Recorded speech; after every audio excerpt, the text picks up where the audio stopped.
उसके मन ने हार मान ली, लेकिन तभी उसने सोचा कि मैं भाग रहा हूँ, थक गया हूँ, प्यासा हूँ, खूनों खून पैर हो गए हैं।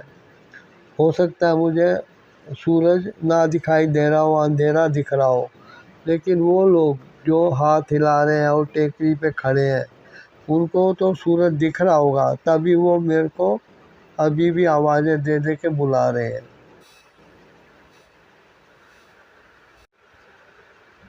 दीना जैसे ही नज़दीक पहुंचा, टोपी सामने थी और उसने देखा सरदार पेट पकड़ के लोट-पोट होते हुए हंसता जा रहा है। उसको सुबह मुँह अंधेरे देखा गया सपना सा याद आया, जिसमें उसने शैतान को हंसते हुए देखा था। तभी दीना लड़खड़ाया और ज़मीन पे पेट के बल गिर गया। सरदार जोर से बोला, शाबाश शाबाश, देखो उसने ज़मीन का कितना बड़ा टुकड़ा ले लिया है। अपने साथ मालिक को धरती पर यूँ गिरे हुए देखकर उसका साथी जो गांव से आया था, वो दीना की तरफ लपका। उसने देखा दीना के मुंह से खून निकल रहा था और उसकी जान जा चुकी थी। दीना के साथी ने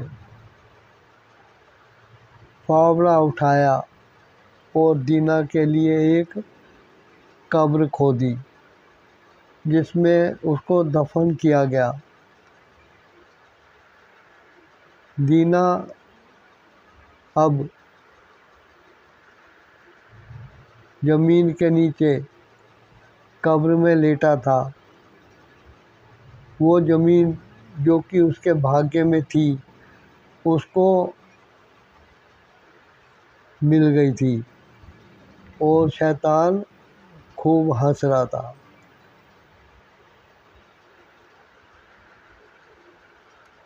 तो आप सुन रहे थे मेरे ज़ुबानी, मेरी भाषा में मैं नरेट कर रहा था प्रेमचंद जी की कहानी कितनी ज़मीन।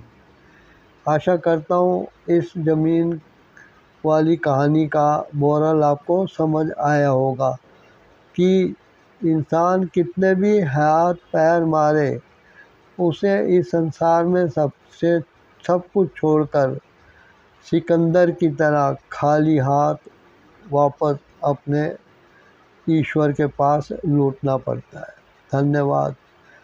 आप कमेंट द्वारा बताइए ये कहानी आपको कैसे लगी, और मैं एक कहानी और लाने की कोशिश करूँगा। धन्यवाद।